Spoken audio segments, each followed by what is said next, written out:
Welcome to the first webinar of 3 that are part of the Mensa Mentor programme. This webinar is more about the role of a mentor. My name is Julie Taplin and I met you at the training in Manchester, together with my colleague Andrea Angera. However, this webinar is delivered by Rebecca Howell, who is the Senior Education Consultant at Potential Plus UK.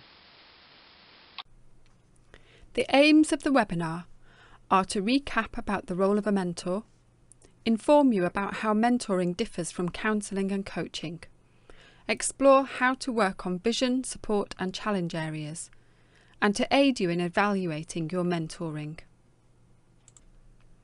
To recap, mentoring is a relationship in which the mentor, usually someone with more experience and a broader perspective, helps the mentee, usually someone with less experience in that area, to develop understanding and awareness about their situation in order to help them to be successful, make progress in their learning, and adapt quickly to new situations. So what is mentoring? Mentoring has 3 main purposes: talent development support, psychosocial support, and role modelling.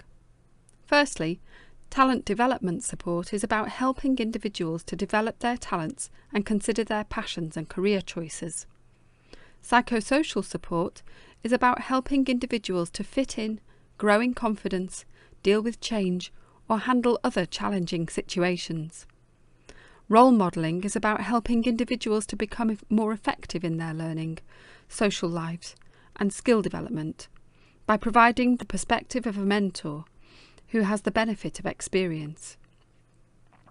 The goal in each case is to explore the needs, motivations, desires and thought processes of the mentee to help them in making real changes that benefit them and that last. How does mentoring differ from counselling and coaching? It's possible to draw some distinctions between the 3 areas. Counselling, typically but not always, focuses on the past in order to help an individual to resolve current emotional issues specifically. The relationship between the counsellor and the client is often long-term. In this situation, there would be minimal, if any, personal disclosure from the counsellor. Coaching focuses on the present situation in order to help an individual to specifically achieve certain developmental goals. It is usually a short-term relationship. The coach's primary goal is to help an individual to gain new skills or improve performance. The coach sometimes, but not always, provides direction or instruction in a specific area of expertise. There is limited personal disclosure from the coach. By contrast, mentoring also tends to focus on the present situation. Mentoring is to help an individual to manage their own learning in order to maximise their potential. It may also deal with psychosocial issues. It can be a longer-term relationship. The mentor's main goal is to provide personal support during learning rather than providing instruction. The mentor questions, challenges, and provides options rather than teaching or providing answers. There can be a significant amount of personal disclosure, if relevant, from the mentor. You will have seen this diagram on the initial training. It represents the mentoring relationship and how the activity of mentoring fits within the needs and goals of the mentee and the mentor, within established roles and responsibilities that can happen within a trustful relationship. It's important to build this trustful relationship with your mentee to enable them to share and feel the benefits of the mentor scenario. Trust is established firstly through finding common ground and personal similarities, and then by consistently demonstrating behaviours and attitudes that inspire confidence. These include open-mindedness and curiosity, authenticity and honesty, humility and vulnerability, consistency and reliability. Next, it is important to consider the roles and responsibilities of the mentor and the mentee. There are many roles that you might adopt as a mentor, but one of the best default roles to adopt in the mentoring relationship is that of co-learner. Learning alongside a mentee will increase the chances of benefits for both your mentee and for you. If you see yourself and your mentee as partners, combining two sets of knowledge and experience so that you can solve problems together, develop together and make progress towards your goals together, you are more likely to support the needs of your mentee and to realise the potential benefits for you as a mentor. At the same time, you will be providing a positive role model as a self-directed learner. It is probably a good idea to make this co-learning approach explicit during the early stages of the mentoring relationship, and to let your mentee know which other roles you may or may not be able to fulfil if needed, as this will help in establishing trust. As the mentor, it is also your responsibility to facilitate the development of the relationship.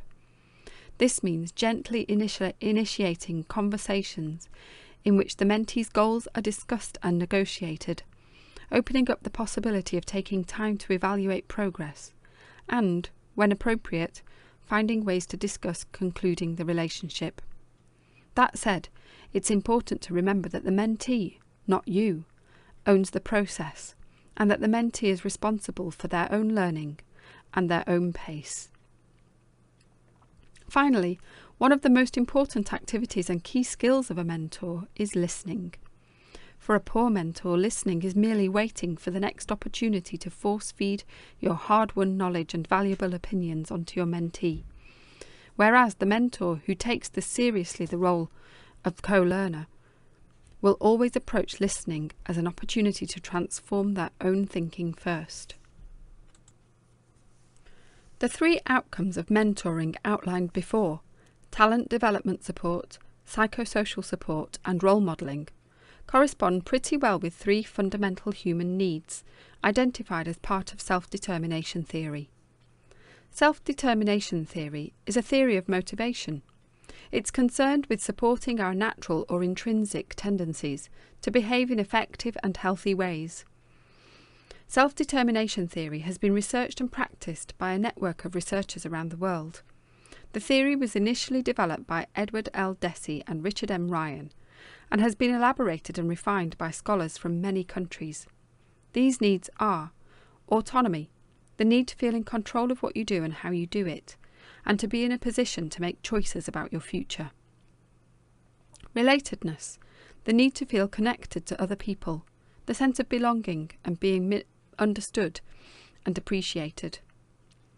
Competence, the need to feel capable and have confidence in your ability to deal with the tasks that face you. You should aim to finish every mentoring meeting with your mentee having grown in at least one of these areas. A poor mentor can often do damage by allowing their own selfish needs to override these fundamental needs of their mentee. For example, your need for status and certainty might tempt you to push your ideas and your solutions onto your mentee, thus depriving them of the opportunity to develop their autonomy and competence. If you fail to respond to them because you're too busy, you run the risk of exacerbating any feelings of disconnectedness and lack of appreciation. One of the simplest ways to think about what you are doing as a mentor is in terms of these three fundamental elements: vision, support, and challenge. The key task of a mentor is to facilitate the mentee in developing a clearer vision of their future. Supporting activities help mentees to recognise and reinforce what they already have that can help them to bring about that future vision. And challenging activities help mentees to recognise and acquire what they don't yet have, but will need in order to bring about their vision. The key task of a mentor is to facilitate the mentee in developing a clearer vision of their future. For example, by helping the mentee to articulate and evaluate their needs and plans, by helping them to formulate stretching but achievable goals, by enabling them to anticipate future challenges and needs, by encouraging them towards thinking about the bigger picture and in the longer term.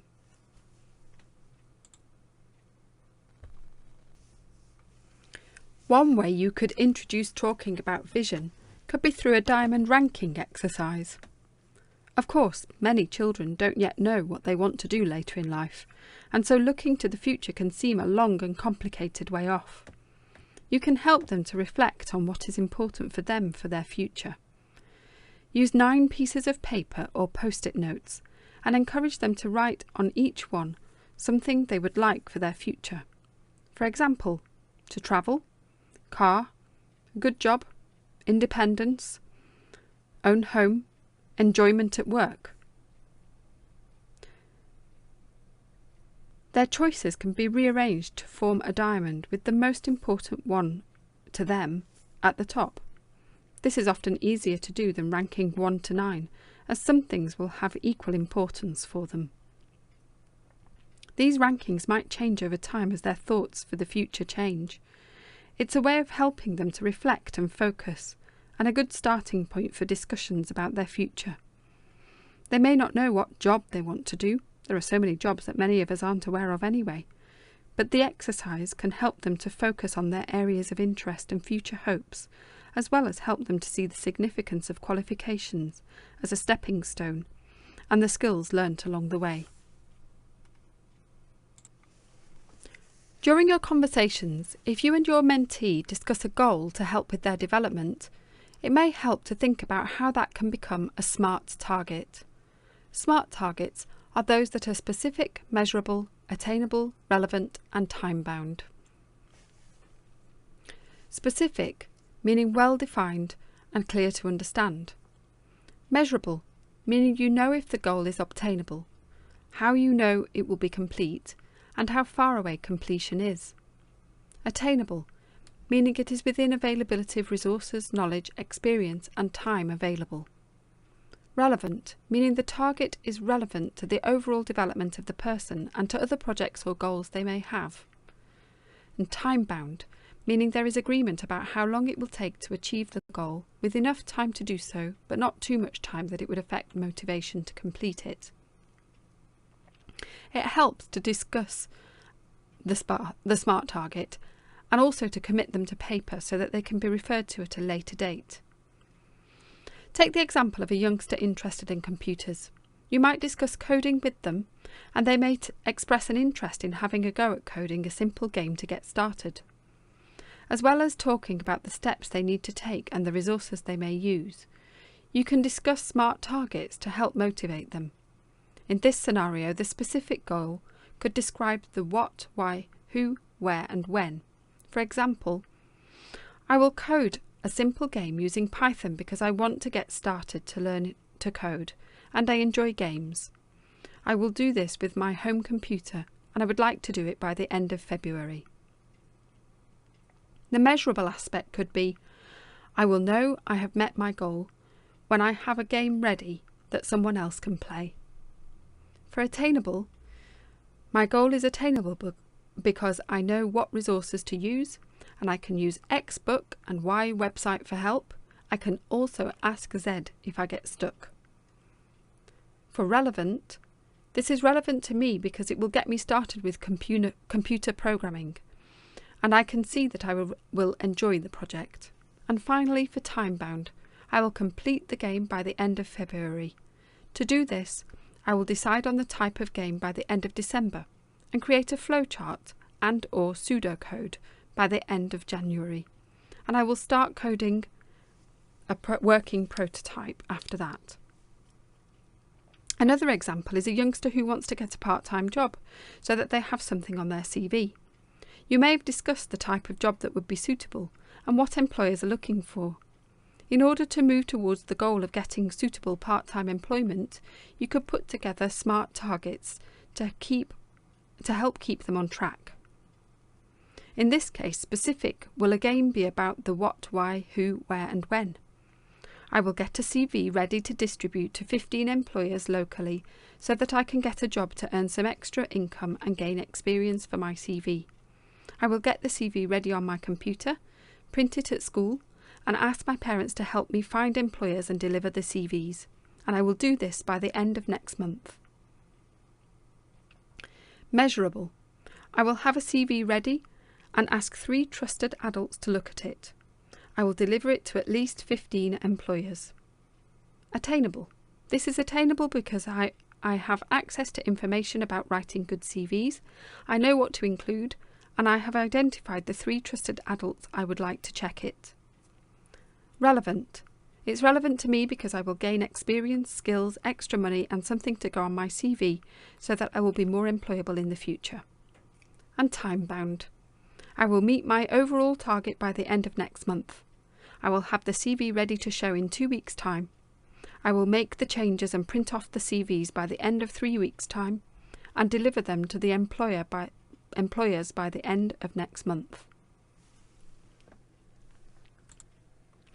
Sometimes youngsters are very clear about their vision for the future and have an end goal in mind, such as a particular career that they feel will be fulfilling. However, they may not be clear about how to get there. In this case, it can help to look at the stepping stones they need to get there. You can help with this by working backwards from the end goal to what is needed for the steps before that goal and how they can get there. For example, imagine the young person wants to become a meteorologist. When you look at how to become a meteorologist, entrants are taken on at the Met Office with a 1st or 2-1 degree in subjects like meteorology, physics, maths, computer science, oceanography, or environmental science. There are also postgraduate studies in meteorology available. The stepping stone before this, in order to get onto these courses, is A-levels in maths and physics.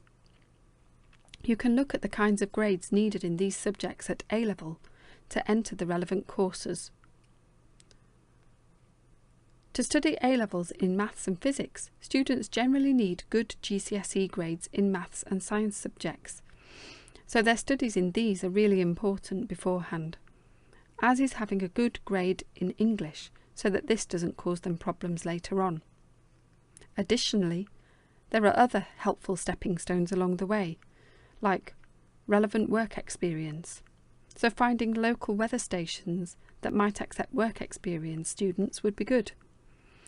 They could look at the public Met Office open days, check out the websites of the Met Office and the Royal Meteorological Society, and find out about local weather stations too. They could even look at setting up their own weather station and take frequent readings. Supporting activities are about helping mentees to recognise and reinforce what skills and experiences they already have that can help them to bring about their vision for the future. Supporting activities would be things like drawing out useful future lessons from past experiences, verifying their perspective or their understanding of an issue, helping them to recognise the skills and abilities that they have already demonstrated, affirming ideas they have come up with, confirming plans and decisions they have made, strengthening their determination to pursue personal goals, and building their confidence to tackle new challenges. Giving an example from your own life can be a way of offering support for something your mentee is going through. At this point, we're going to ask you to spend a few minutes thinking about a time you have received support from someone. This could be a friend, a colleague, or a member of your family. When you've thought of an example, please consider, and jot down if you can, what were the characteristics of that relationship to you? What was it about that relationship that meant you felt supported? What strategies did that person use in order to help you feel supported?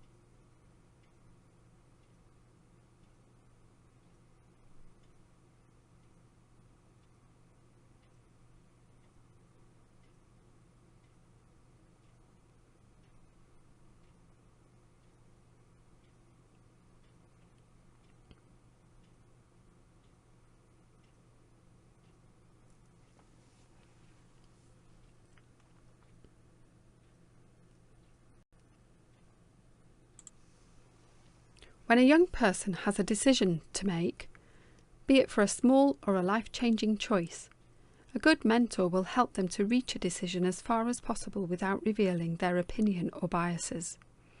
One way to do this is to talk through the pros and cons of a particular choice.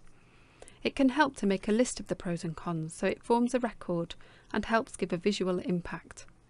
For example, a mentee might be thinking of getting a part-time job. Now you may think it an excellent idea to learn real-world skills, or you may disagree and think they need to focus on their studies. However, a supportive approach would be to help the mentee to look at it in a balanced way and list the pros and cons together.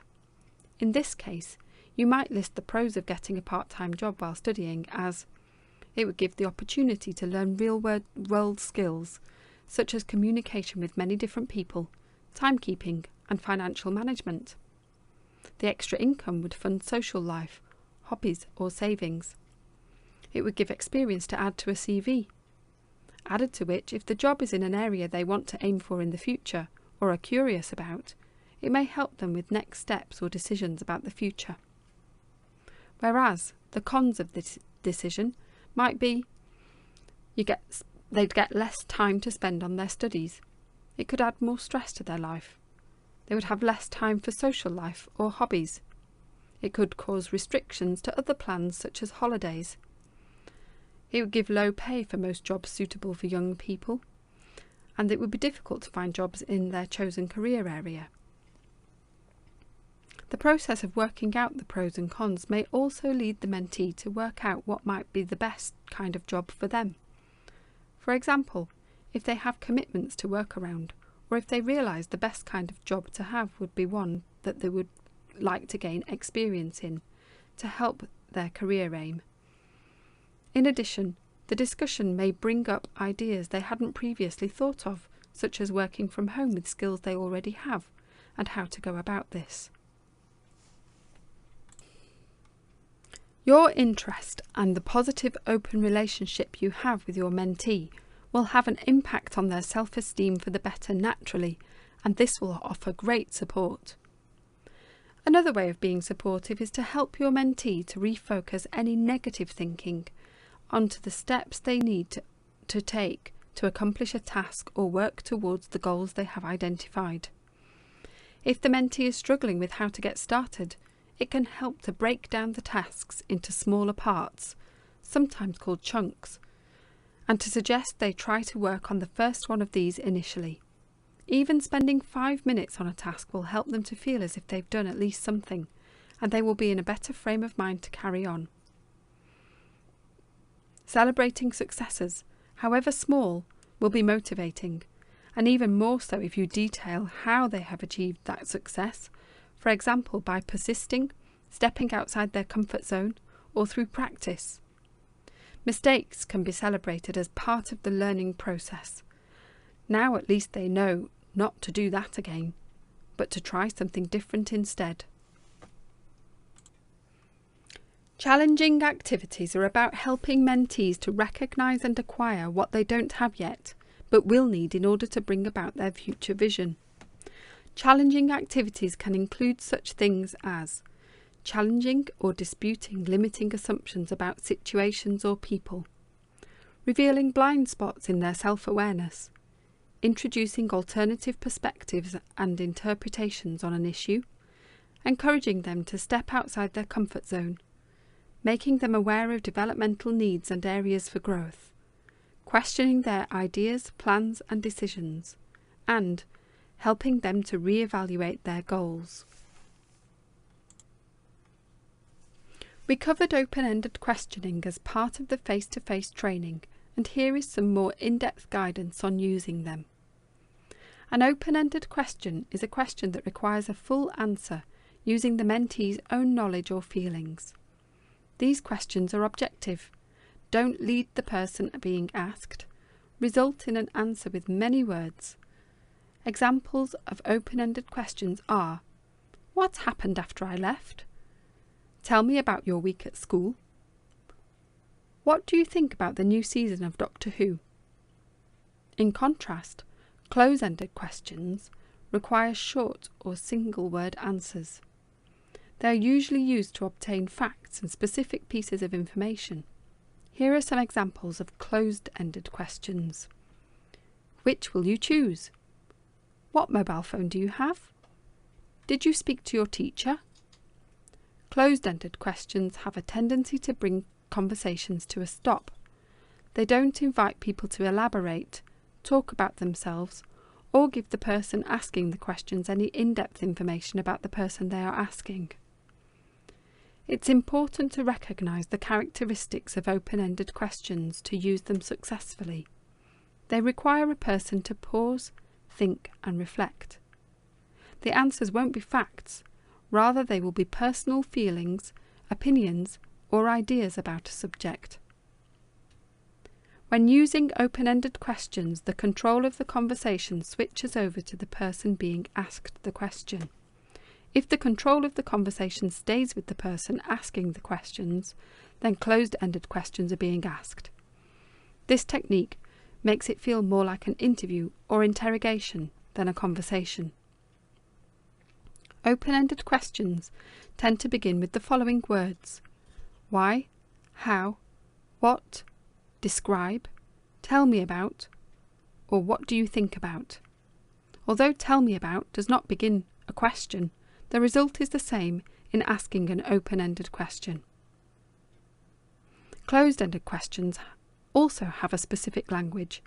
If you want to avoid closed-ended questions, don't start questions with the following verbs: are or was, did, will, won't, didn't, aren't, would, and if.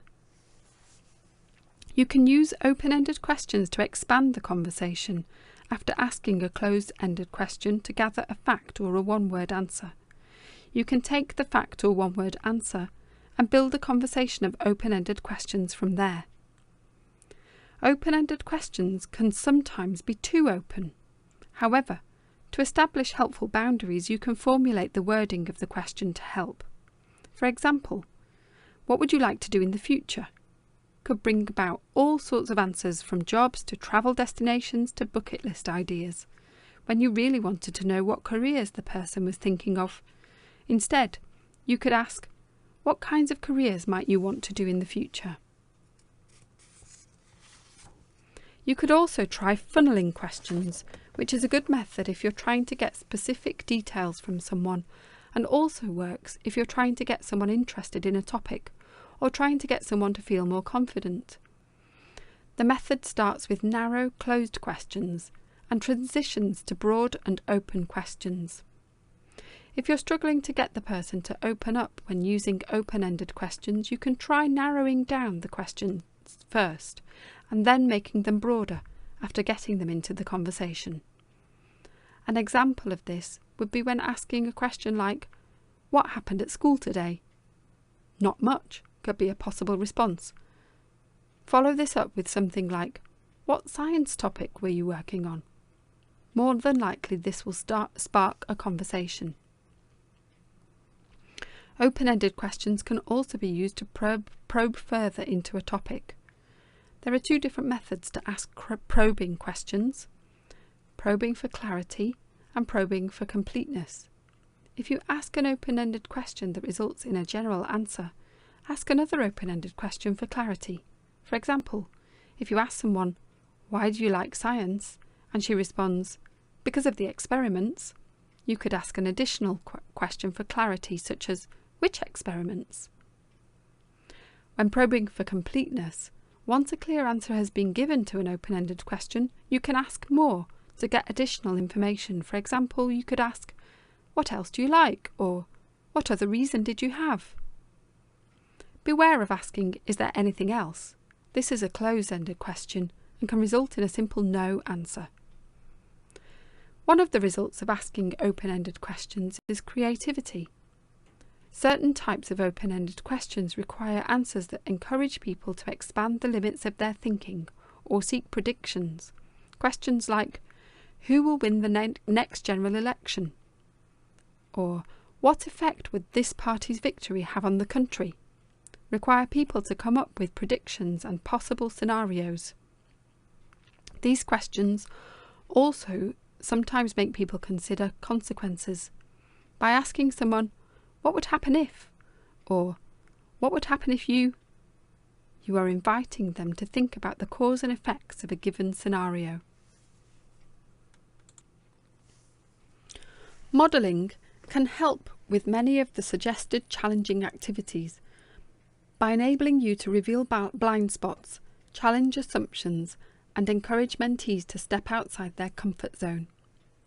You can model either by looking back on experiences you've had that speak to the situation, or by making a pact to take action alongside the mentee that will challenge you in a similar way.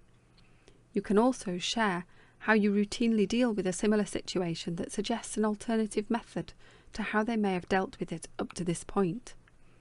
For example, suppose your mentee was identified as gifted at primary school and now at secondary age feels there are people cleverer or more successful than them, so they are angry that they were labelled in this way as it set expectations for them.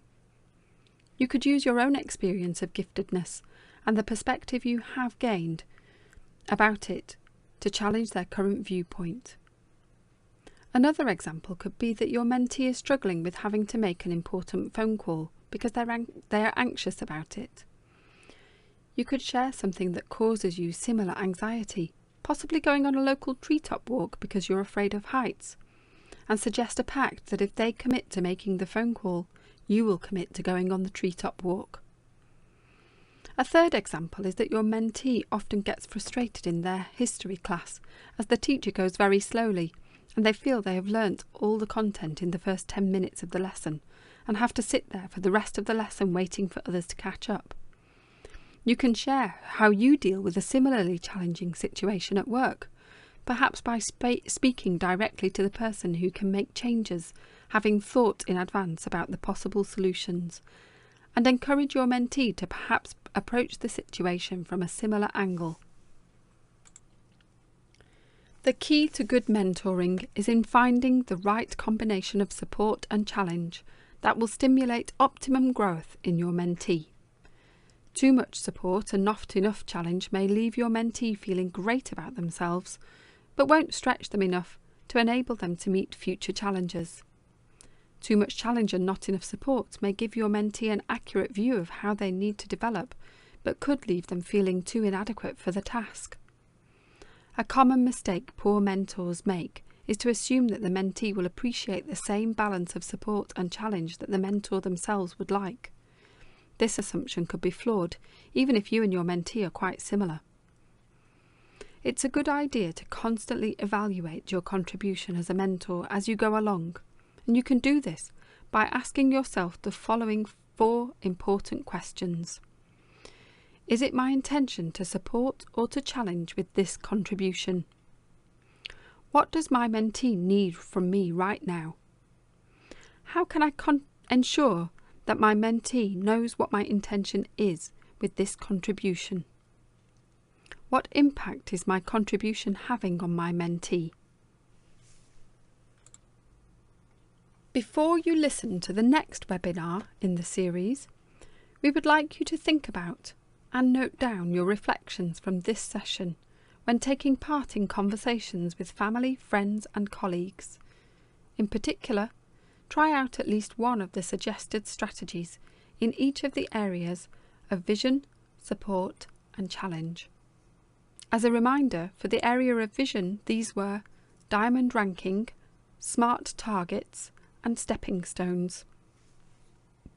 For the area of support, these were giving examples from your own life, using pros and cons for decision making, and exercising positive thinking to promote self-esteem.